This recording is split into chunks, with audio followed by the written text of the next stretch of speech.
My name is Josephine Gilbo. I'm a 17-year Army veteran and a former intelligence officer. And about an hour ago, I was released from jail. Why? I was practicing my First Amendment right, freedom of speech. I was at the hotel where they're housing the ICE agents. ICE agents who have been murdering people on the streets here in Minneapolis. Renee Good, Alex Purdy are two examples of what is about to come to all the cities here in America. We are not safe here. I was not involved in any threat.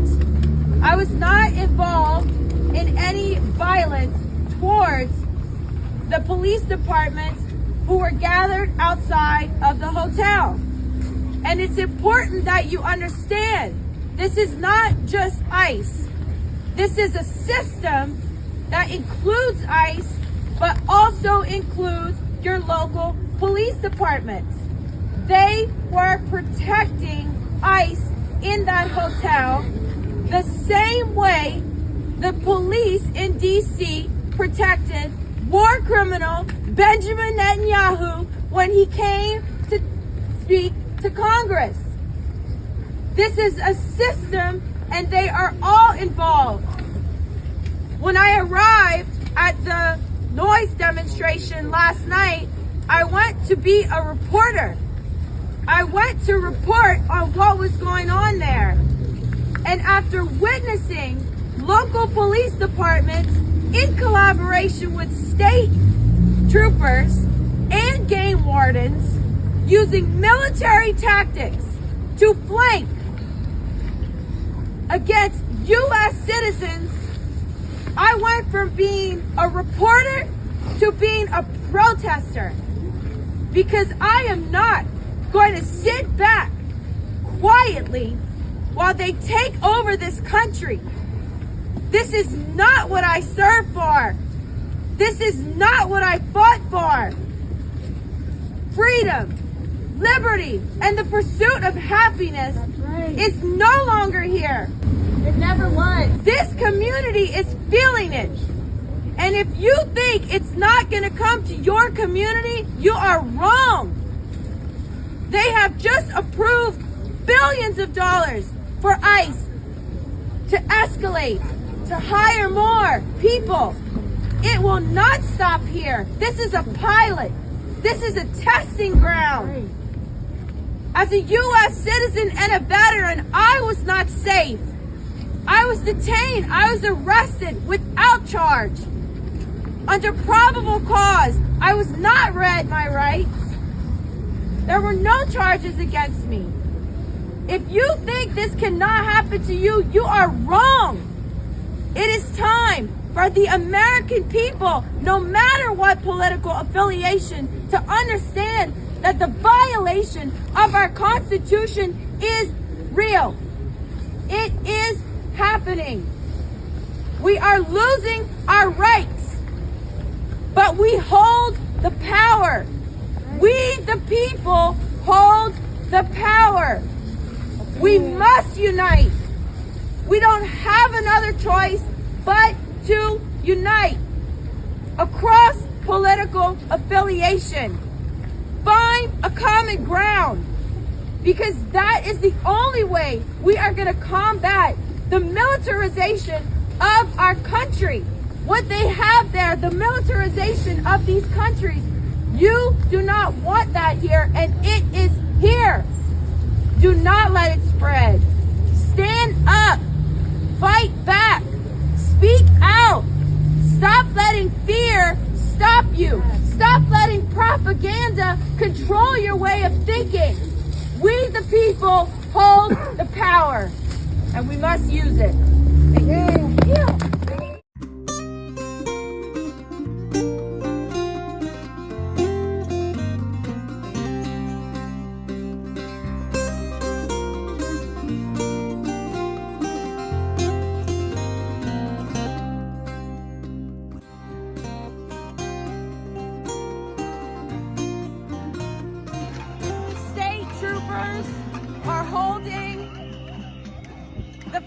of this side. So, welcome to the first No Peasants, Independent, and Third Party Candidate panel. Because voting for the Uniparty again and expecting a different result is the definition of insanity.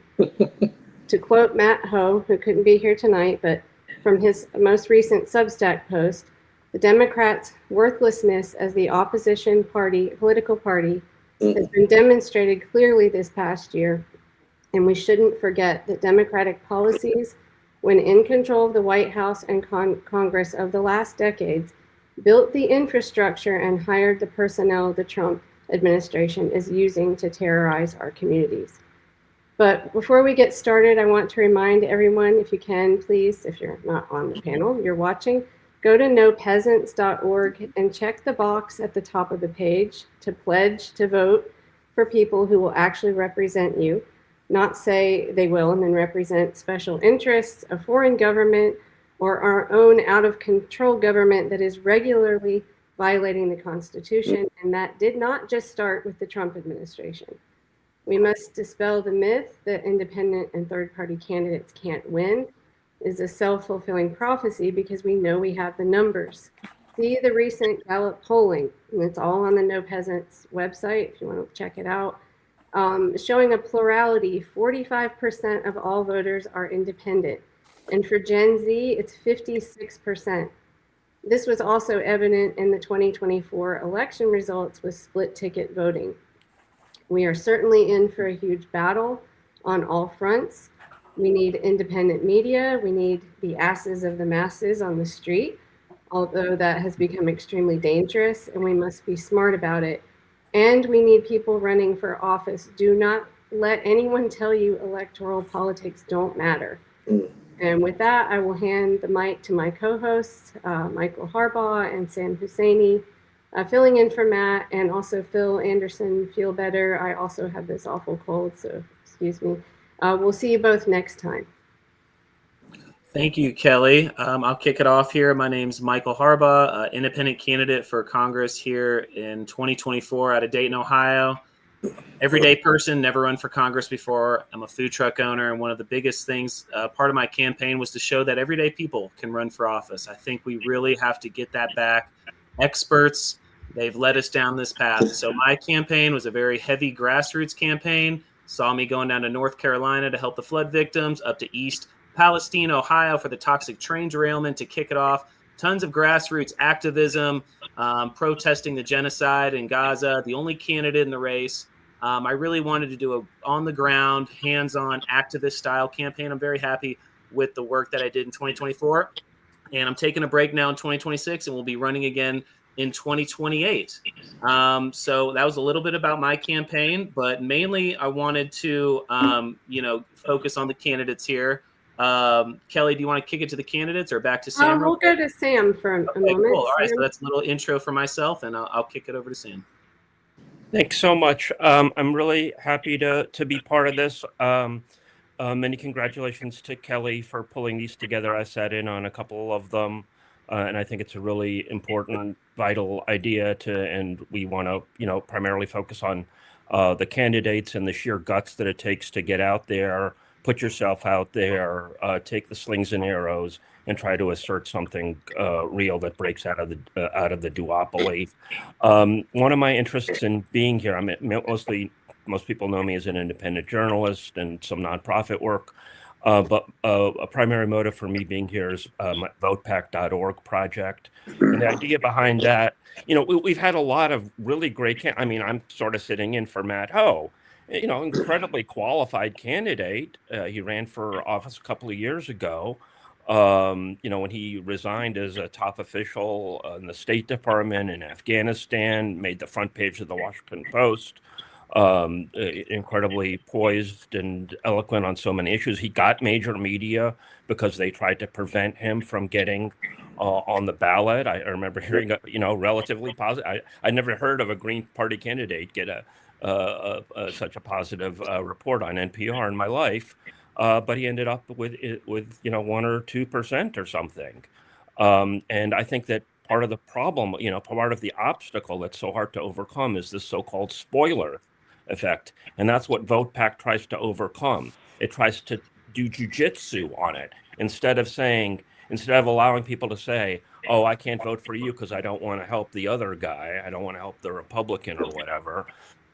You say, well, what you got to do is pair up with somebody on the other side. And then the candidate can bring people together and both pair up and vote for the candidate. And it's a matter of, the grassroots literally coming together with an anti-establishment candidate. And I think that there's so much that can make that possible. Obviously, the genocide and people being repelled by that from both the left and the right, but so many other issues, from the attacks on freedom of speech to the power of big tech, power of Wall Street. Kelly, all of your excellent work on the Assange case and so on, that brought a lot of people together from the left and right, and we got to learn from this and build on it so that we can turn movements into electoral victories and really shift things. I've been thinking about how the Tea Party knocked out Eric Cantor at their height. They translated a grassroots movement, blemishes and all. You can critique the Tea Party, obviously, but they managed to translate the movement into something that had an electoral resonance. And then movements can get corrupted and so on. We got to watch out for that too. So I hope that candidates here, others who are thinking of running, particularly in in districts where it's close between the Democrat and the Republican, those might be the most ideally set up for something like Vote Pact. So I hope the candidates here and others will keep that in mind, and I really look forward to hearing from the candidates. Okay, and Mark, who is Anthony's great campaign manager, I'm just going to put you backstage. Just wave if you want to come back, maybe in a bit, but so we can see everyone that are here. So, Anthony is this year's Sam Adams Award recipient, and if you don't know what that is, go and check it out. I met him on this, I think it was the 7th of January, along with getting to meet some people in person that have been my personal heroes for a very long time, most of whom I met while working on Randy Credico's show. I got to meet Colleen Rowley in person finally, and Bill Binney, and of course Ray McGovern hosting, and Karen Kwiatkowski. But it was there was a play at the beginning, about Rachel Corrie and what happened, and then Anthony and everyone else spoke, and it was really amazing. And your courage. I was so excited when I heard you say you had an announcement coming up soon. So I will hand it to you now, Anthony. Thank you very much, and to everyone here on the panel. And I also wanted to, I know he's not here, but say hello to Matt Ho. I have a lot of respect for him and all the work that he's done in for his voice. And I'm running in North Carolina District 13 as a Green Party candidate. The way I explain it to people that ask me, I am not a spoiler, I am an enhancer. I'm giving options. I'm providing a better choice. I believe that at 250 years of our nation's history, that once again, we are at a time that there comes a time in the course of human events that we must break those ties that bind. And those ties of oppression are this two-party system that continue to sell us a lie that it's either this choice or this choice. And the Democratic Party is no longer a suitable or feasible counter option to the Republican Party. And the Republican Party is not suited to lead this country. We need new options. So I'm running as a Green because I want to be that anti-establishment candidate. I am that anti-establishment candidate, again, that is not a spoiler, but an enhancer. I am, in this district, I am the better of the options. The incumbent Republican takes APAC money. He's all for sending more of our tax dollars or our countrymen to die in wars.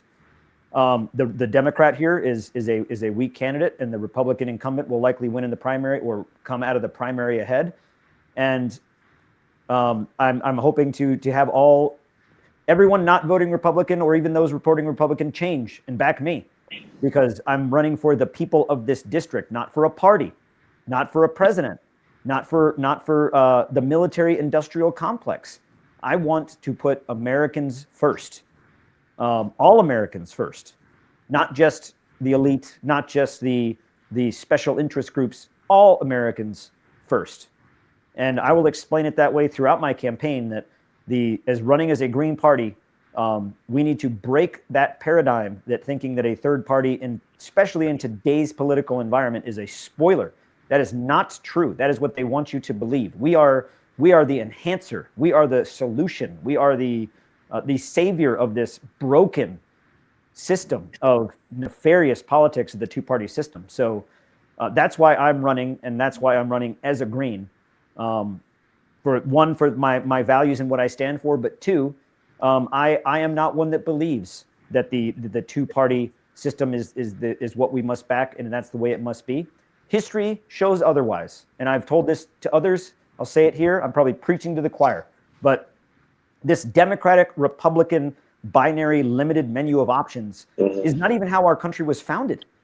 George Washington ran unaffiliated, and every president after him ran in a multi-party campaign against multiple other parties, and at times switched parties. The Republican Party didn't come along until Abraham Lincoln, and in his second run, he ran as a Union nationalist. The Democrats didn't come along until Jackson, and he ran against Quincy Adams, and Quincy Adams actually started a new party, the anti-Jackson Party, which was the Union nationalists then. And Adams won. The establishment has always said that the other party is the spoiler, and that's not true. And since we've had this Democrat-Republican from Ulysses S. Grant and on to our current president, what has it gotten us? Out of the 19 Republicans and the 11 Democrats that have held office since Ulysses S. Grant in this binary choice of Republican and Democrat, where has it gotten us? So it's time for a change, and we are that change. Bravo. Okay. Ted, please go. And I'm so sorry I have to grab a Kleenex. I'll be right back. Ted. Yeah. Hi there. I'm Ted Brown. I'm a libertarian who's running for U.S. Senator in Texas. And I ran in 2024 for the same office against Senator Ted Cruz and Democrat Colin Allred.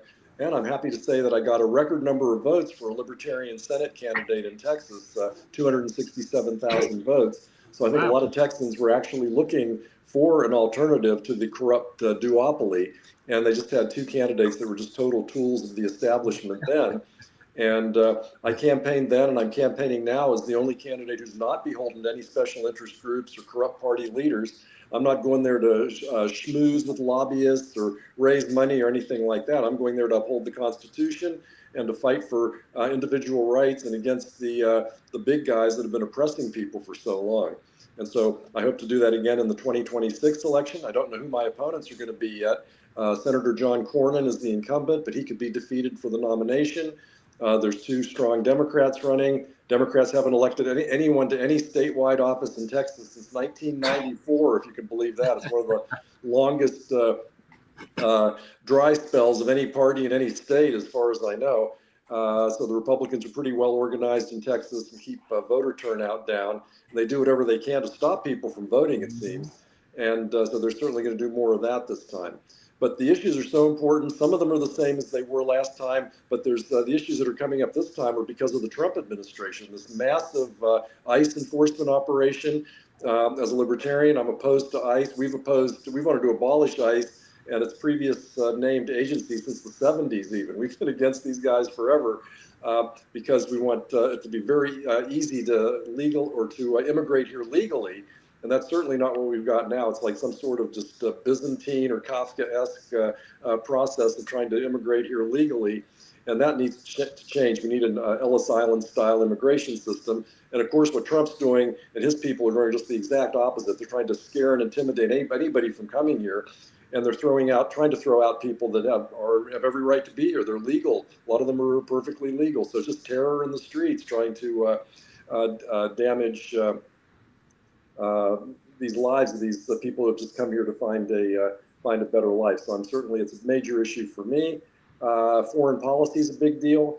This Venezuela just came upon us, the bombing of those boats. That was pretty shocking. I came out against that immediately. Like, they're killing people. It's first-degree murder because they have no idea who those people are or what their jobs are, where they're from.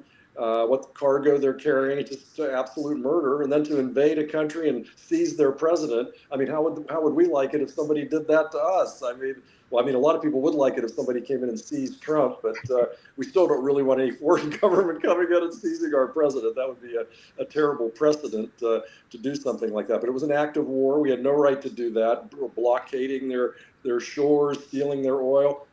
And now there's apparently some flotilla going to Iran to attack them. And then Marco Rubio says, oh, we have 10,000 or 40,000 or whatever number of troops, U.S. troops over there that are threatened. Well, get them out of there. We shouldn't have any U.S. troops in the Middle East. We need to close all our bases in the Middle East. I'm a strict non-interventionist in foreign policy. The U.S. should not be involved all over the world like that. And the Middle East has been the worst of all.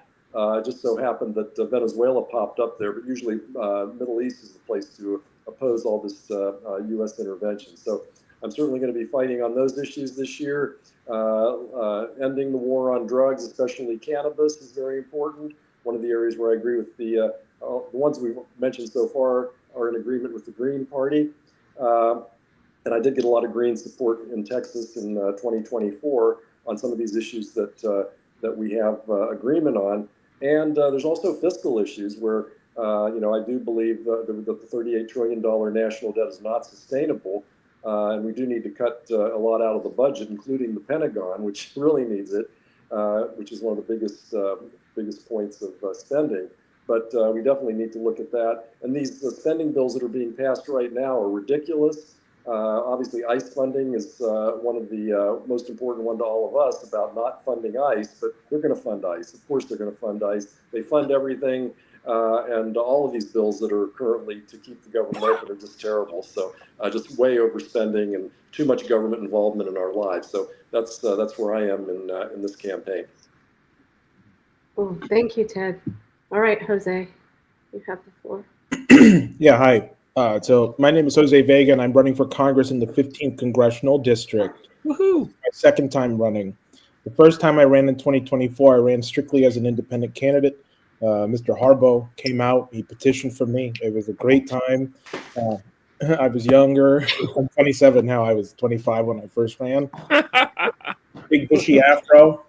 And now, I'm taking myself a little more seriously because I got a haircut since then, kind of like Tony's. And the real reason, though, and I'm doing something where I'm taking advantage of the fusion ballot laws here in New York. I identify myself very much as an independent. I am not a Democrat. I am not a Republican. And let me make this very clear. Should I win the Democratic primary, that does not mean I'm suddenly going to call Chuck Schumer Papa Bear or think Hakeem Jeffries is doing a great job. I completely detest both parties. That's and I'm running for Congress here in the Bronx, which has been the poorest congressional district for over 50 years. And it has had Republican borough presidents, Democrat borough presidents, and it's completely entrenched. And I'm taking advantage of the fusion laws because I intend to get into the Congress through every means of possible available to me. And most importantly, I think about the 250th anniversary of the founding of this country.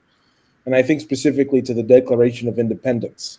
When a long train of abuses and usurpations, pursuing invariably the same object, evinces a design to reduce them under absolute despotism, it is their right, it is their duty to throw off such government and to provide new guards for their future security.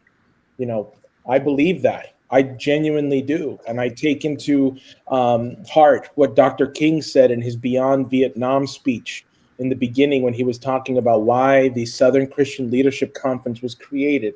And in one of its tenets was to remind the American people of its values. And then he quotes Langston Hughes, "America never was to me, yet America must be." And I think about people like that, who can all admit maybe the Declaration of Independence wasn't written with them in their mind. I don't think Gouverneur Morris, one of the founding fathers of this country, who's from the Bronx, who stood up at the Constitutional Convention and denounced slavery, ever thought that a man named Jose Vega would be in his neighborhood, saying that what he said and what he wrote, because he wrote the preamble to the Constitution, the words that people like to quote, "We the people," that was him. And he penned a physical document. I don't think he ever thought that a Jose Vega would be benefiting from that Constitution, from his speeches. And yet here I am. I am forcing myself at the table, and I'm saying that document is mine. It is now because I am an American citizen. I take that identity and I wear it proudly. And that's why I'm running, because I'm trying to remind people of what it means to be an American. And it is not this sort of masquerading as a bad British Empire. I don't think that at all. I think about what the founding fathers did 250 years ago when they listed the long train of abuses, and they decided to do something about it. And a lot of those abuses sound like the stuff that's happening to us today. And yet most people are just sitting down, just complaining about it. And so I think it's time now people decide to declare their independence again. And that's why I'm running, and that's why I'm here. Thank you, Jose. Well, I think it might be good to start off talking about ICE. And actually, I wanted to touch on I listened to a majority of that several-hour Twitter space that you were on yesterday, Anthony, and I thought maybe we could talk a little bit about that and sort of what we're seeing, a split on the right. And Ted, that might be a good question for you too to jump in. Well, and you, Jose, all of you. But what we're seeing on the right is sort of really is been a little shocking to me that there have been the number of people that seem to be going against the Constitution. So I wondered if you wanted to talk a little bit about some of the things that were said to you last night in that space, and if you've, I don't know, thought on any of them, and just how do we deal with that? How do we talk to those people? My position remains clear from last night to today, regardless of what was said to me by those that I frankly think ignorant. And I don't use the word ignorant to be insulting. I use it in the sense of the definition, is that they don't know. ICE must be abolished. That's my position. Not reformed, not changed in leadership, abolished. And we have laws in this country. We have sunset laws that actually we use to shut down federal agencies that no longer serve their purpose. In fact, when ICE was created in 2003, the Immigration Naturalization Services was shut down to create ICE. And we have these agencies that are the tentacles of the global war on terror and the Patriot Act that were put into place for counterterrorism type roles that have now turned on the American people. ICE must be abolished. Yes. That's right. Yeah, I definitely agree with Anthony on that. And that's the problem, though, in that I think it was the big, beautiful bill a few months ago is where they increased the size of ICE by billions upon billions of dollars. So it's 169 billion. Yeah, the largest federal law enforcement agency now, and even bigger than most of the armies of the world. It's amazing how large it is, and it's going to be Trump's secret police if it gets away with what's going on in Minneapolis. I mean, that's absolutely insane the way they're violating people's constitutional rights right and left, whether you're an immigrant or not. And the way they're just behaving up there, of course, is what's causing people to protest against them, of course, because they should be protested against. And then that's going to be more of an excuse for Trump and his people to call out more military, to invoke the Insurrection Act, and try to just impose martial law in this country. And we certainly can't allow that to happen. I mean, these Republicans who are supposedly for the Constitution, well, not Trump, but a lot of other Republicans have always given lip service to the Constitution, just fundamentally violate every part of the Bill of Rights, and even are moving into the main body of the Constitution. I mean, they just don't care. They just want power. Power is all they care about, and they're going to seize as much of it as they can until somebody does something about it. The courts are barely doing anything, and that's about the Congress is certainly doing nothing. The Democrats are useless as opposition. They come up with some minor tweak here and there instead of just trying to be bold and cut off funding. They just probably have a focus group that says, "Oh, it sounds too radical, Chuck," or something like that. But it's time for dynamic action, and the Democrats sure ain't it. That's for sure. They need those of us who are outside the two-party system to fight fight the power. In other words. That's right. Just your father, or you can talk about your stepfather, right? So my stepfather was illegally abducted by ICE on the week leading up to Thanksgiving. Oh. And he was in Newark at first. And then I made a video outside of the place, the Delancey Hall in Newark. And after that video went up, it went viral, they moved him to Arizona. My mother and I never got to see him.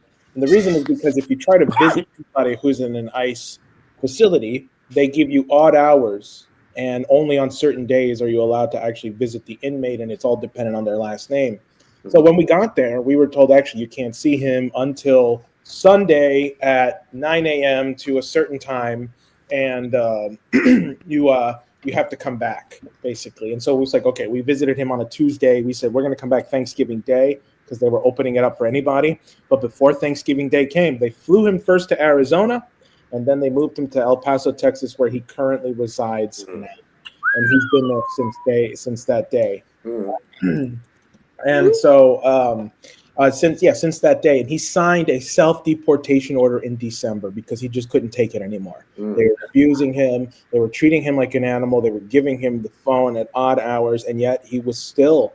So he'd signed self-deportation papers saying, just get me out of this country in early December. Well, you know what? We're almost in February now, and he is still there.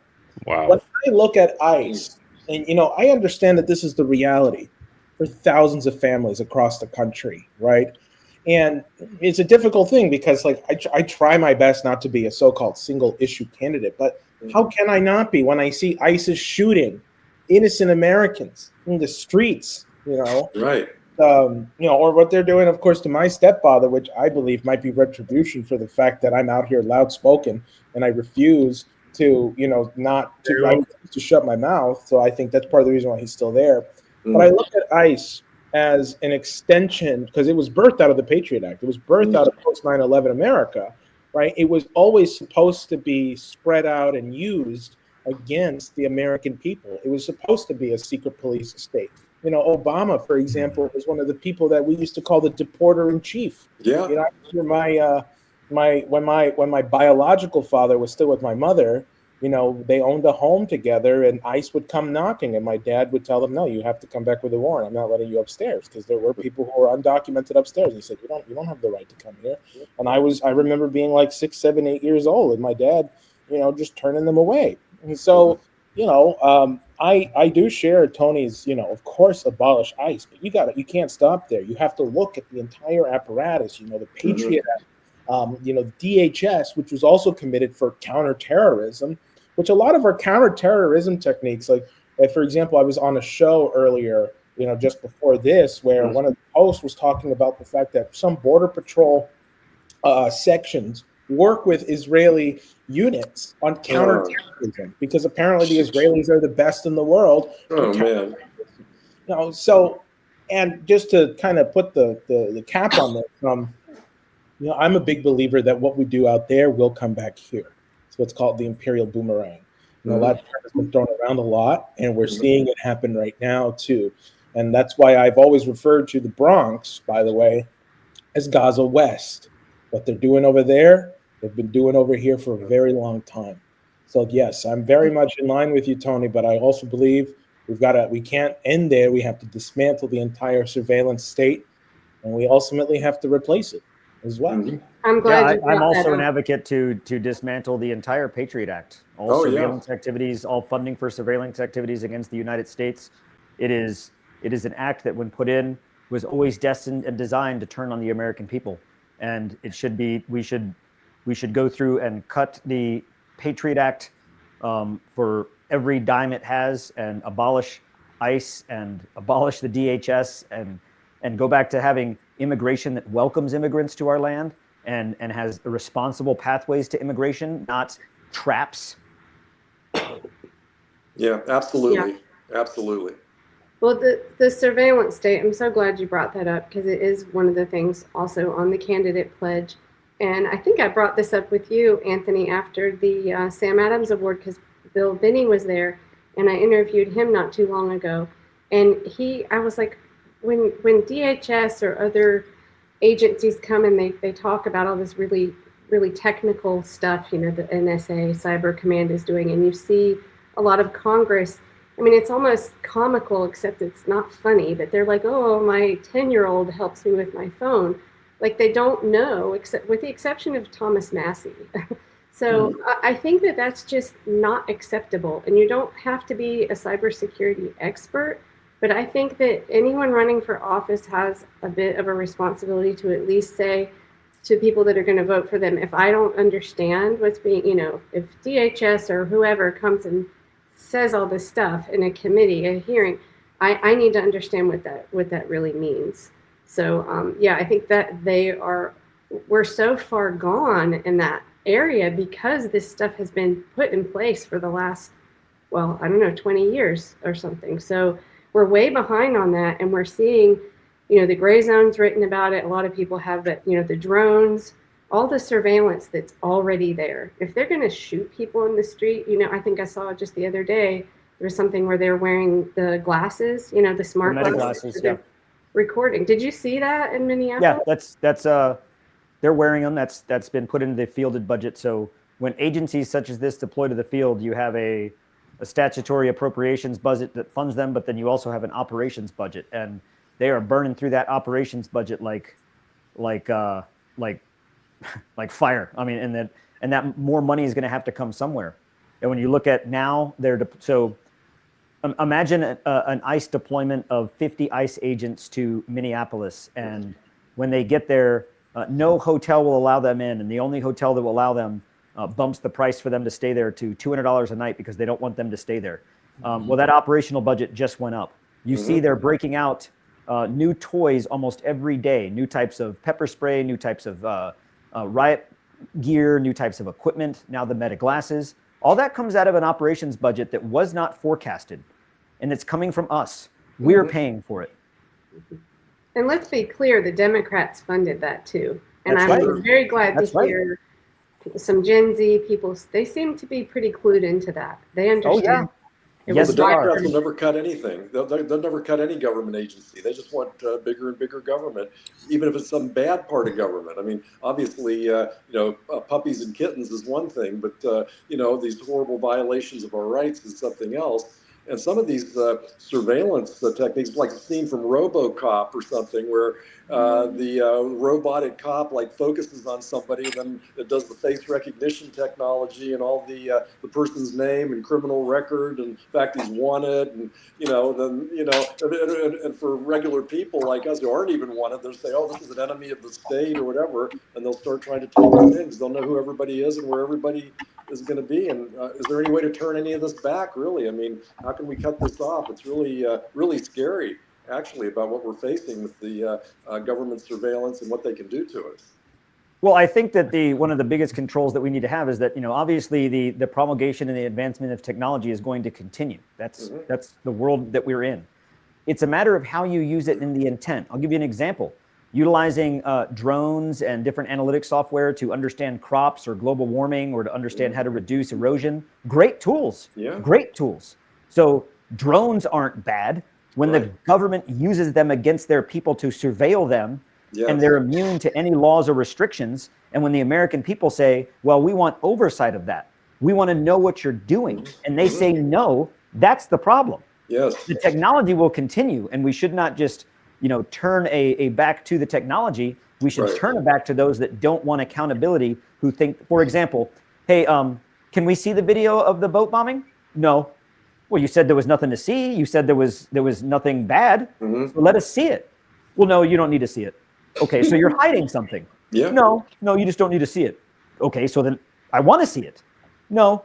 So when they lie to our face and they lose the trust of the American people, it then goes to question all forms of government, to where, why does the FDA want drones? Well, we want them to monitor crops. Oh, do you? Because I don't think you do. Maybe they do. But every time we have another implementation or expansion of the Patriot Act to turn it inward onto the American people, it further loses the trust of our government, not just in the executive or the judiciary branch, but in all aspects, because there's no accountability.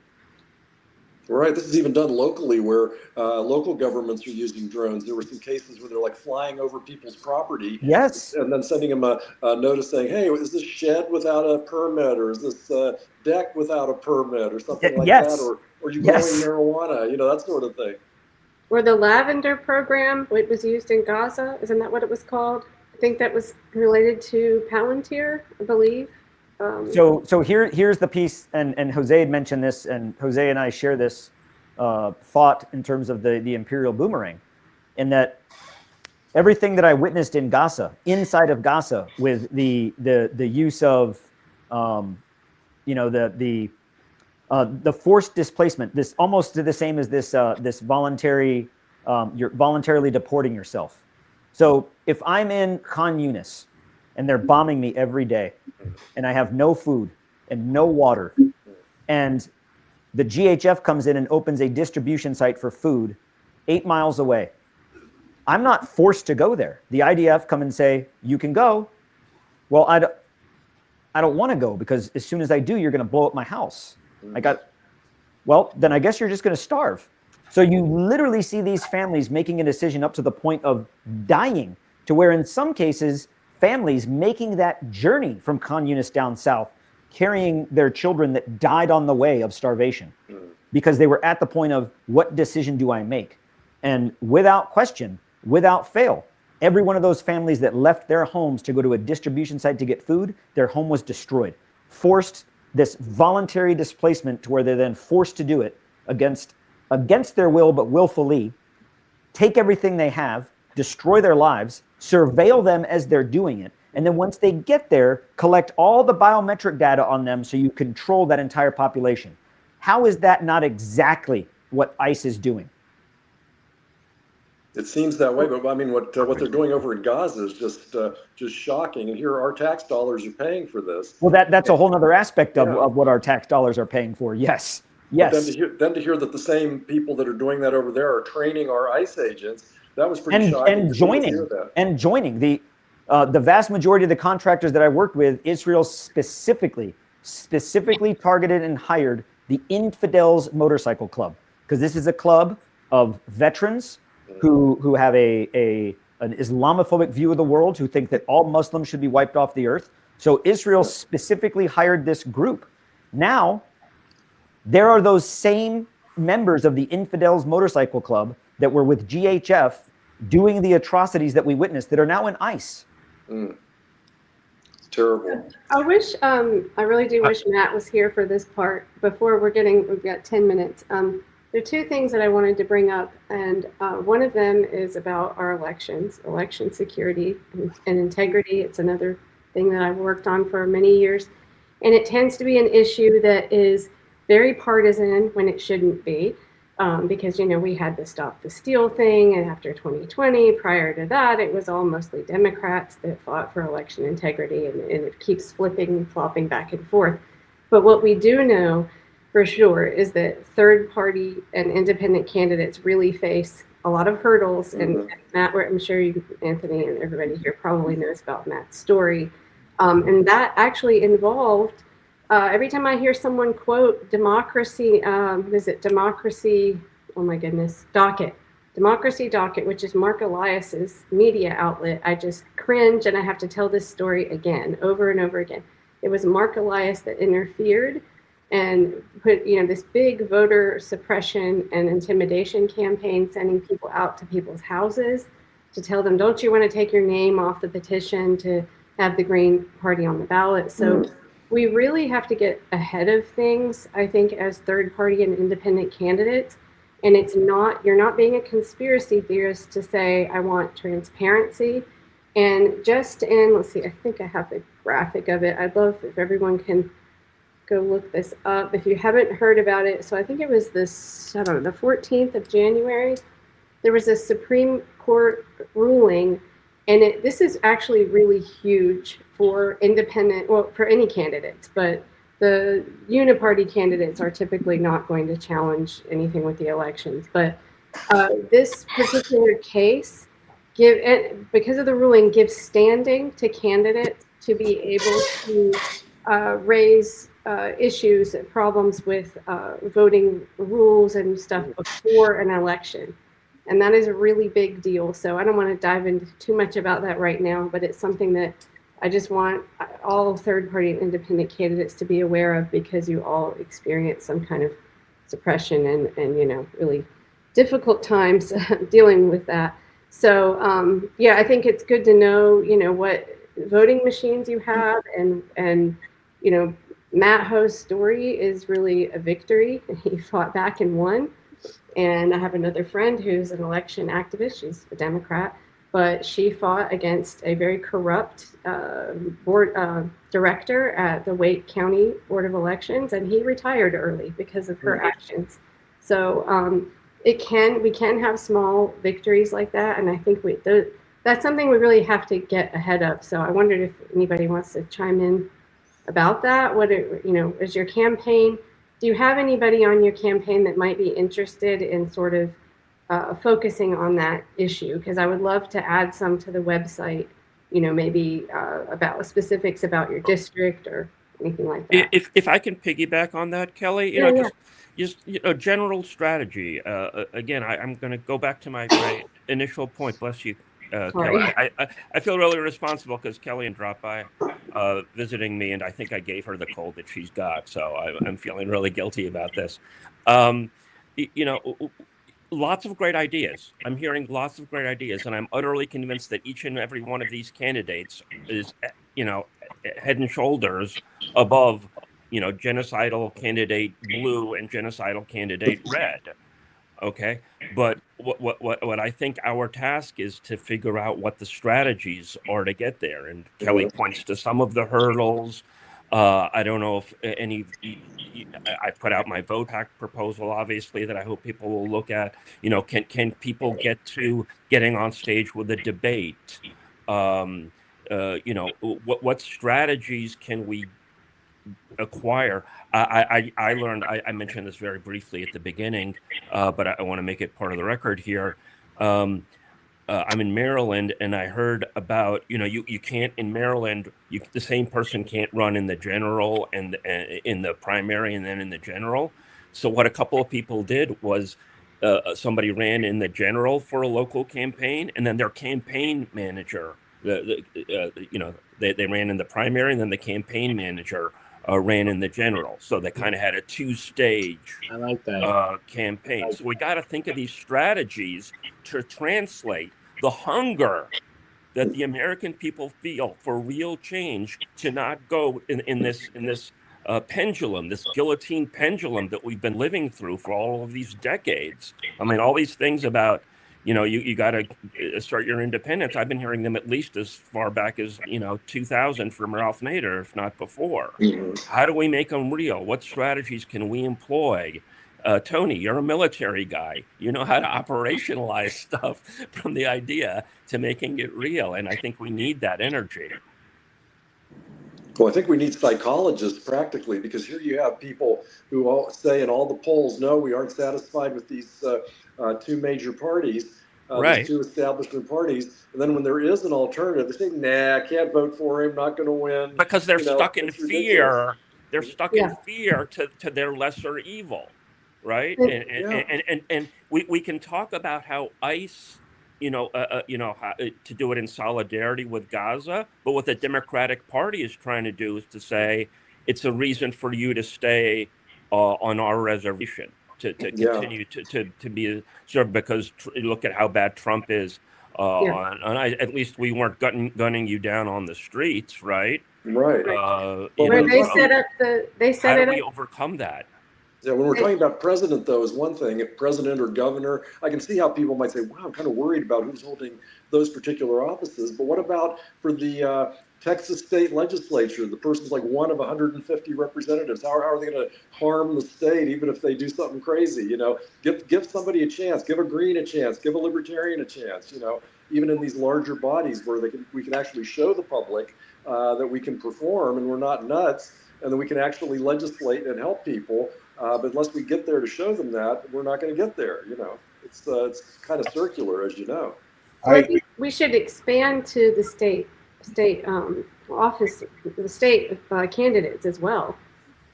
I have I have thoughts on that. I think, for one, people do want big ideas. And I think you have to mean it, and you have to be genuine about it. I don't think it's very much, look, the other two people suck, I'm different, give a chance on me. Not casting any aspersion on you, Ted. I mean, a lot of people are going to think that will be in our advantage, but we have to be there to meet them and say, listen, we're not just the alternative because the other two suck. We want you to be proud to vote for us. Now, here's a sort of conundrum that I run into when people outside the district who look into my district. They say, well, your district is very poor. It's the poorest in the nation. So people only care about kitchen table issues. So stop talking about Gaza. Stop talking about Ukraine. Stop talking about foreign affairs. And you know what? Don't even talk about stuff that happens in other states. You know, Minneapolis, Minnesota. The worst thing I've heard was, you know, that guy Preddy, he'd be alive right now if he wasn't out there. You know, so that's his fault. Focus on your district. You know, I detest that because when I do talk to the constituency here, they are tired of being talked to like idiots. Okay, they are. You know, we have the lowest voter rate, not because, and I don't agree with that. I think people should be voting, but I understand why people don't vote here because they have abused and used so many times over and over and over again. And they're like, well, I vote for this person, nothing changed. I voted for that person, nothing changed. The best I heard was I voted for Obama, nothing changed. I voted for Trump. It only got worse. Nothing changed. So I come here and I say, well, what if we brought high-speed rail to the entire country? Well, what's that going to do for me? What's that going to do for the future? What is that going to do for your kids? Because your kids are going to be the ones building it. And that rolls into a big part of my policy platform. I explain to them the Space Civilian Construction Corps. It's part of my platform. I say we can have federal guaranteed jobs with your kids working on national programs like a high-speed rail, like bringing energy density, that make sure nobody has to go without light anywhere in this country. And then I tell them about the stuff I do, like on Fridays with the International Peace Coalition call, which both Tony and I are going to be on tomorrow at 11, where we do talk about what's going on internationally, whether it's Iran, Gaza, Ukraine, because I believe in the dignity of my constituents, that they are intelligent enough to understand as much as I can. And I see myself as an educator more than anything else. And when I bring that energy to the constituents, it's infectious. They do want it. They do want more of that. And even the worst case I've gotten is people who say, I want to believe in you, but I don't know if voting is the way to go. I don't know. And you're just one congressman. Actually, no, we have all of us. We're a whole district. We're a whole district. We're a whole, county of people. If you just take a chance, because you really can't go wrong. You're going to be stuck with these two parties. Now's the time to break out, because you're speaking to that part of them that's in the back of their mind that knows, I can't keep voting for the same two parties. Something is wrong. We need bigger ideas. You have to give them the permission to bring that to the forefront of their mind, and that takes a lot of work, because you're fighting against all this propaganda all the time, the corporate news media. And that's why it's important to get organized. And the previous attempts from people who ran before as independents will add up. We will have a breakthrough. And I believe this is the year. That's right. Well, I would love it if you guys could all help us try to get these numbers up. Just go to the Peasant website, click the button. The more you can mention that, I want that number to be, in the thousands and maybe even bigger. But once people see that, I think that is going to help dispel that, because we hear that all the time, the spoiler thing. Oh, they can't really win. And I think that would help a lot. I'd like to have this big number counter on the site that's got really big numbers. And then I have another, I guess I'll call it a homework assignment. But I was wondering if you guys, because, it occurred to me, I heard, about Preddy and Alex Preddy, and that, it's going to go to court. And I thought, we see these most shocking things happen on the streets. And then it's like, okay, well, justice is going to be served in the courtroom, right? And what I realized is that, and I'm guilty of this too, is that, in the past, at least I look at it now, but you go to vote and you don't know who all these judges are, typically. I don't think party matters anymore, but it used to be when I was voting one party. I wanted to know, I had to at least look up what party are these judges. But I'm talking about digging in, and this is another thing I think maybe someone on each of your campaigns maybe could do this, is digging in. It's public record. How did these judges that are on your ballot along with you, how did they vote in these, or excuse me, how did they rule in these cases, the landlord cases or whatever? Because I feel like they're this wall of power that's kind of hidden. Let's put them on blast. And I think that's something. I'm sorry, Michael, please. Go ahead. I said no, yeah. I said, sure, let's put them on blast. Nobody knows. No one who keeps track of what judges are voting for and how they're ruling in cases of tenant rights. Are they ruling on the side? And they're up for election, and people are like, "That's a great Well, some point." are elected, some are appointed. Yeah. But I mean, I think we just don't know, and then so we get all something bad happens, and then we just it's going to go to court, and a year or two later. I mean, and it's a big battle, but I think we need to try to start educating people on that as well. And I bet, Jose, you could get some young people in your district on board with that. Hopefully all of you could, have someone that wants to volunteer. I mean, because most of it is available, it's public record, but it takes some digging. Well, one thing to note is like some states, like in Texas, all the judges are elected and in partisan elections. And I do want to give a plug out, if I could, plug for Mark Ash, who's a libertarian who's running for the Texas Court of Criminal Appeals, which is a statewide office which has all the criminal appeals, unlike the Supreme Court, which has civil appeals. And Mark is a criminal defense attorney, great guy running for the statewide judicial position to actually stand up for people's rights who are being abused by the criminal justice system. So I do want to put a plug in for Mark Ash for Court of Criminal Appeals. Great. I mean, I think we should expand this to, like I said, to those state and local offices as well. And that's what I want to do here is just, I built the website. I've interviewed a lot of candidates over the years, and I love doing it. And it's just great to meet people that, like you guys, that stick your neck out and get out there and do this. But I would just, for my part, I'd love to be able to put them on the website, put, a link to their campaign, and maybe try to join forces on some of these things. And I think, the elections and the judges, that's a big stuff that we need to have more transparency about. So I guess I'll wrap it up there. I know you guys are all exhausted. So thank you for spending the whole hour here, and nice to see all of you again. So pass it on too. I'd love to talk to Greg Stoker, I believe it is. I haven't connected with him yet. Other candidates, tell them to come on and have a conversation and sign the pledge. We want voters to see that you mean, you stand by your word, and that's what we hope to do. So cool. All right. Thank you. I'm going to end the. Thank you. Thank you, gentlemen. Thank you. Ending. I'm sorry, I forgot something else I want to say real quick. Just something to think about, just food for thought. So I know everyone has been quickly moving over to something called Upscroll. And immediately when I heard about this, I thought, oh, great, we have another platform. But here's the problem, and I'm not criticizing specifically the CEO. I don't know anything about him much, although I heard he worked for Oracle, so we'll see. But they are using, some of the servers, Amazon web servers. And I don't know if anybody remembers what happened to Parler, which was more of a right-leaning app, but they got pulled off of Amazon. And I think we're being naive to think that that's not possible, even if the people running Upscrolled aren't trying to do that. So I'm going to end with a clip that will show you why. And if Matt's still watching, he knows this clip because I played it before on Candidates for Assange.